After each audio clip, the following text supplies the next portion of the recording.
गायत्री रहस्योपनिषद वह गायत्री मंत्र जिसके अनुष्ठान मात्र से राजर्षि विश्वामित्र ने महर्षि विश्वामित्र के महत्वपूर्ण पद को प्राप्त कर लिया था। गायत्री महाशक्ति, गायत्री महाविद्या की महनीय महिमा का बखान चारों वेदों, ब्राह्मणों, उपनिषदों, पुराणों, स्मृतियों आदि में सर्वत्र पाया जाता है। इस उपनिषद में भी उसी महामंत्र महाशक्ति का रहस्योद्घाटन किया गया है।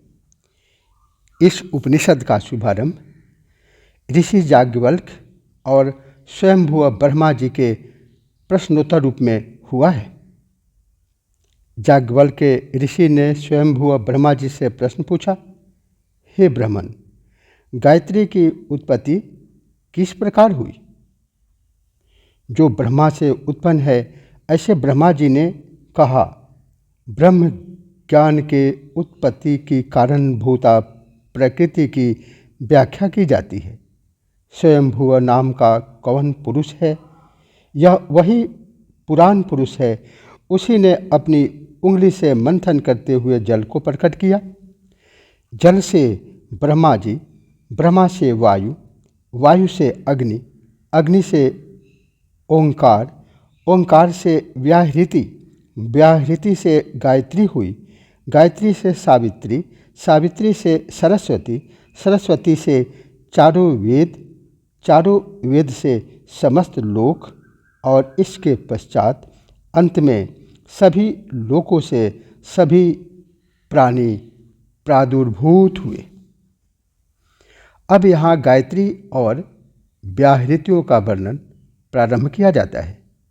प्रश्न यह है, गायत्री कौन है और व्याहृतियाँ कौन है? भूः क्या है, भुवः क्या है? इन सभी प्रश्नों का उत्तर इस गायत्री रहस्योपनिषद में दिया गया है। ओम भूः, यह भूलोक का वाचक है। भुवः अंतरिक्षवाची है। स्वः स्वर्ग लोक का वाची है। महः महलोक का वाचक है। जनः जनलोक का। तपः तपलोक का। सत्यम सत्यलोक का। तत् तेज स्वरूप अग्निदेव का। सवितुः यह सूर्य का वाचक है। वरेण्यम यह प्रजापति ब्रह्म का। भर्गः जल का। देवस्य यह तेजस्वी इंद्र का, जो परम ऐश्वर्य का द्योतक सर्वपुरुष नामक रुद्र द्वारा व्याख्यात है। धीमहि यह अंतरात्मा का। धियः यह बुद्धि रूपी अंतरात्मा का ब्रह्म का। यह उस भगवान सदाशिव पुरुष का। नः यह अपने स्वरूप का अर्थात हमारे इस अर्थ का वाचक है। इस तरह से सभी यथोक्त क्रम से सतत स्वरूप का बोध साक्षात्कार कराने वाले हैं। प्रचोदयात् यह प्रेरणा की इच्छा का द्योतक है, जो धर्म इन सभी लोकों का आश्रय करा दे, वही गायत्री है। प्रश्न उठता है, वह गायत्री किस गोत्र वाली है? कितने अक्षर वाली है? कितने पाद वाली है? कितनी कुक्षी है? और इसके शीर्ष मूर्ध आदि स्थल क्या है?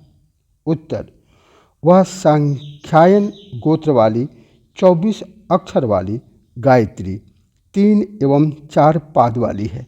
तदनंतर उसके 4 पाद, 6 कुक्षियाँ एवं 5 शीर है। प्रश्न, इसके पाद कौन है, कुक्षियाँ कौन है तथा शीर कौन है? उत्तर, ऋग्वेद इसका प्रथम पाद है। यजुर्वेद द्वितीय पाद है। सामवेद तृतीय पाद है और चतुर्थ पाद अथर्ववेद है। इसकी पूर्व दिशा प्रथम कुक्षी है। दक्षिण दिशा द्वितीय कुक्षी है। पश्चिम दिशा तृतीय कुक्षी है। उत्तर दिशा चौथी कुक्षी है। ऊर्ध्वभाग 5वीं कुक्षी है एवं अधः भाग 6ठी कुक्षी है। व्याकरण इसका प्रथम शीर है। शिक्षा द्वितीय शीर, कल्प तृतीय शीर, निरुक्त चतुर्थ एवं ज्योतिष पंचम शीर है।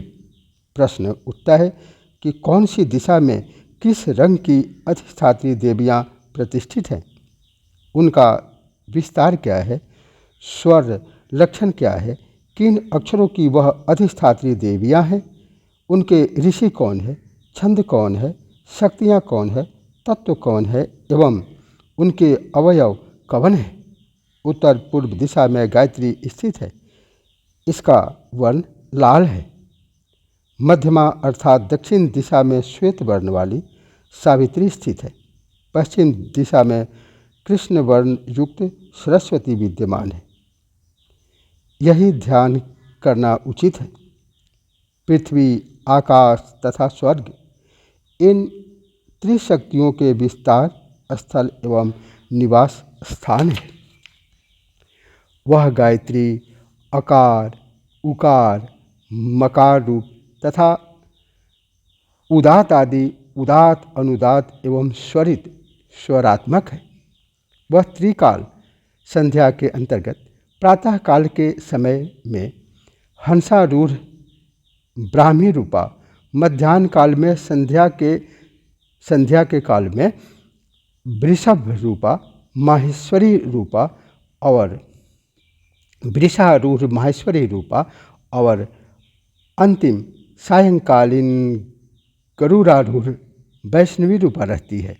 प्रातःकालीन संध्या के समय गायत्री रक्तवर्णा कुमारी रूपा, रक्त अंगों वाली, रक्त वस्त्रों वाली, रक्त चंदन एवं मालाओं वाली, पास अंकों से अक्षमाला, कमंडलू, वर मुद्रा युक्त हाथों वाली, हंसारूढ़ा, ब्रह्मादेव शक्ति वाली, ऋग्वेद युक्ता, आदित्य पथगामिनी, आकाशगामिनी तथा भूमंडल पर रहने वाली है।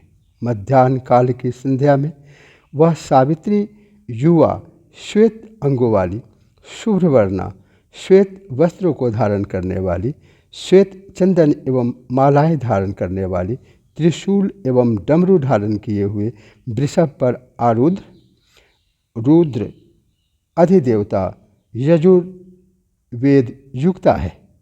वह आदित्य पथ पर गमन करने वाली और भुवः लोक में विशेष रूप से स्थित रहने वाली है।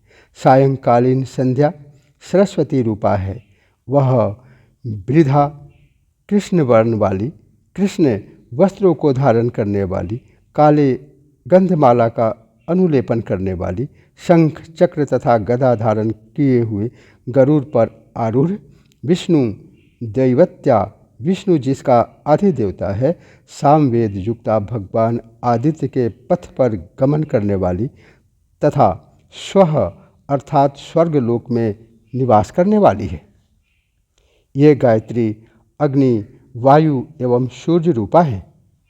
आहवनीय गार्हपत्य दक्षिणाग्नि बहनी रूपा है। ऋक्, यजुः तथा सामवेद स्वरूपा है। भू, भुवः तथा स्वः व्याहृति रूप वाली है।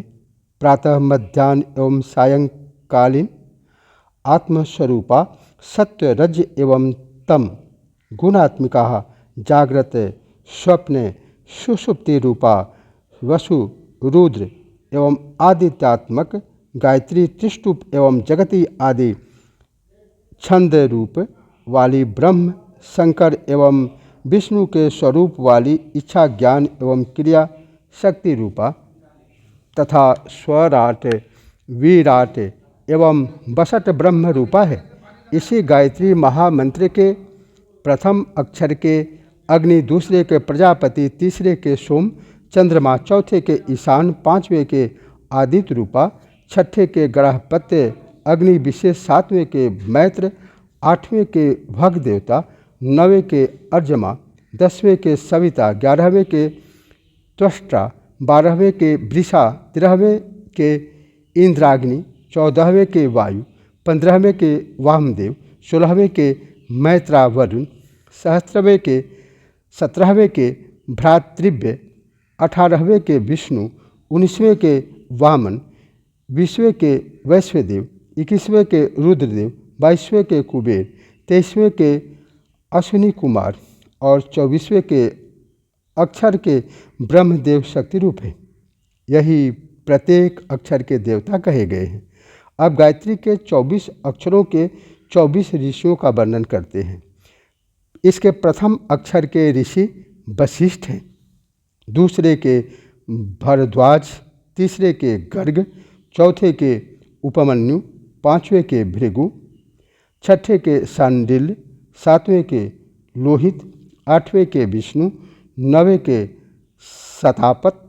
सतातप, 10वें के सनत कुमार, 11वें के वेदव्यास, 12वें के शुकदेव, 13वें के पराशर, 14वें के पौंड्रक, 15वें के क्रतु, 16वें के दक्ष, 17वें के कश्यप, 18वें के अत्रि, 19वें के अगस्त, 20वें के उदालक, 21वें के अंगिरस, 22वें के नामीकेतु, 23वें के मुदगल और 24वें के अंगिरा गोत्रस विश्वामित्र हैं। यही प्रत्येक अक्षरों के अलग अलग 24 ऋषि होते हैं। गायत्री त्रिष्टुप, जगति, अनुष्टुप, पंक्ति, बृहति, उष्णिक, ये 3 आवृत्तियों से युक्त छंद प्रतिपादित किए गए हैं। गायत्री की 24 शक्तियों का वर्णन प्रहलादिनी, प्रजा, विश्व भद्रा, विलासिनी, प्रभा, शांता, माँ, कांति, स्पर्शा, दुर्गा, सरस्वती, विरूपा, विशालाक्षी, शालिनी, व्यापिनी, विमला, तमुपहारिणी, सूक्ष्मावयवा, पद्म, मालया, बीरजा, विश्वरूपा, भद्रा, कृपा और सर्वतोमुखी। अब गायत्री के प्रत्येक अक्षर के अलग अलग 24 तत्वों का वर्णन करते हैं। पृथ्वी, जल, तेज, वायु, आकाश, गंध, रस, रूप, स्पर्श, शब्द, वाक, पैर, पायु, उपस्थ, त्वचा, नेत्र, कान, जिह्वा, नाक, मन, बुद्धि, चित्त, अहंकार एवं ज्ञान, यही गायत्री के प्रत्येक अक्षर के 24 तत्व हैं। अब गायत्री के 24 अक्षर के अलग अलग पुष्पों का वर्णन करते हैं। चंपा, अतसी, एक नीला फूल है अतसी, कुमकुम, पिंगल, इंद्रनील, अग्निप्रभा, उद्यत सूर्य, विद्युत तारक, सरोज और मरकत, शुक्ल, कुंद, इंदु, शंख, पांडु, नेत्र, नीलकमल, चंदन, अगरु, कस्तूरी, गोरोचन, मल्लिका, केतकी, कर्पूर के समान। इन प्रत्येक अक्षरों के प्रत्येक पुष्पों को याद करना चाहिए। अब 24 पातकों का वर्णन करते हैं। सभी पातक, उपपातक, महापातक, आगम्यागम्य, जिनसे योनि संबंध नहीं होना चाहिए, उनसे योनि संबंध रखना आदि अगम्यागम्य पातक कहलाता है। गो हत्या, ब्रह्म हत्या, भ्रूण हत्या, वीर हत्या, पुरुष हत्या, इन जन्मों से की हुई हत्याएं, स्त्री हत्या, गुरु हत्या, पितृ हत्या, आत्मघात, चर तथा अचर आदि जीवों की हत्या जो खाने के लायक नहीं, उन्हें खाने में होने वाली हत्या, दान ग्रहण का पाप, अपने कर्म का त्याग, स्वामी की सेवा से परांगमुख कर्म जन्म पाप, दूसरों के धन को चुराने से होने वाला पाप, शूद्र के अन्न को ग्रहण करने से होने वाला पाप, शत्रुघात तथा चंडाल से योनि संबंध रखना आदि, इन समस्त पापों के विनाश के लिए हमेशा इन्हें याद रखें। मैं ऐसी उस वाक शक्ति की अधिष्ठात्री देवी गायत्री का शरण का प्राप्त करता हूँ, जिसकी मूर्धा सिर ब्रह्मा, शिखांत शिखा का अंतभाग विष्णु, ललाट अर्थात मस्तक रुद्र, दोनों नेत्र सूर्य और चंद्रमा, दोनों कान शुक्राचार्य एवं बृहस्पति, नासिका के दोनों रंध्र छिद्र, अश्विनी कुमार, दोनों दंतोष्ठ, दोनों संध्याएं मुख्य मरुत, वायु, स्तन, वसु आदि, हृदय, बादल, पेट, आकाश, नाभि, अग्नि, कमर, इंद्राग्नि, जांघ, प्रजापत्य, उरुद्वय, कैलाश के मूल स्थल, दोनों घुटने, विश्वदेव, जंघाएं, पिंडली, शिशिर, गुल्फ, तखने, पृथ्वी की वनस्पति आदि, नख, महत्तत्व, हड्डियाँ, नवग्रह, अतरिया, केतु, मांस, ऋतु, संधियाँ, दोनों कालों का गमन, बोधक, वर्ष, संवत्सर और निमेष, दिन एवं रात्रि है। जो मनुष्य इस गायत्री रहस्य का अध्ययन पाठ करता है, ऐसा मानना चाहिए उसने तो सहस्त्रों यज्ञ संपन्न कर लिए हैं। जो इस गायत्री रहस्य का पाठ करता है उसके द्वारा भूल से दिन में किए हुए समस्त पापों का उसके पाठ से क्षय विनाश हो जाता है। जो प्रातः एवं मध्याह्न काल में इसका पाठ अध्ययन करता है वह अपने 6 मास के किए हुए पापों से मुक्त हो जाता है, अर्थात पाप रहित हो जाता है। जो प्रतिदिन प्रातः एवं सायंकाल इसका पाठ करे तो इसके समस्त जन्मों के पाप विनष्ट हो जाते हैं। जो भी ब्राह्मण इस गायत्री रहस्य का पाठ करे तो यह मानना चाहिए कि उसने गायत्री महामंत्र का पाठ 1000 लाख बार जप कर लिया है। उसने सभी चारों वेदों का पाठ कर लिया है, समस्त तीर्थों में उसने स्नान कर लिया है। अपेय पदार्थ, शराब आदि को पीने से जो भी पाप होता है उससे भी वह मुक्त हो जाता है। अखाद्य पदार्थों को ग्रहण करने खाने से हुए पाप से भी वह पाप रहित हो जाता है। शूद्र गमन के पाप से मुक्त हो जाता है। यदि वह ब्रह्मचारी न भी हो तो पाठ करने से वह ब्रह्मचारी के सदृश तेजोमय हो जाता है। पंक्तियों में यदि उसने सहस्त्रों बार भी अपेय पदार्थों का पान किया है तो भी वह पाठ करने से पवित्र हो जाता है। 8 ब्राह्मणों को इस गायत्री रहस्य को ग्रहण करवाकर अर्थात बताकर समझाकर वह ब्रह्मलोक को गमन कर जाता है। ऐसा भगवान ब्रह्मा जी ने याज्ञवल्क्य ऋषि से कहा है। इति गायत्री रहस्योपनिषद समाप्तः। इस प्रकार गायत्री रहस्योपनिषद संपन्न हुआ। ओम भूर्भुवः स्वः तत्सवितुर्वरेण्यं भर्गो देवस्य धीमहि धियो यो नः प्रचोदयात्।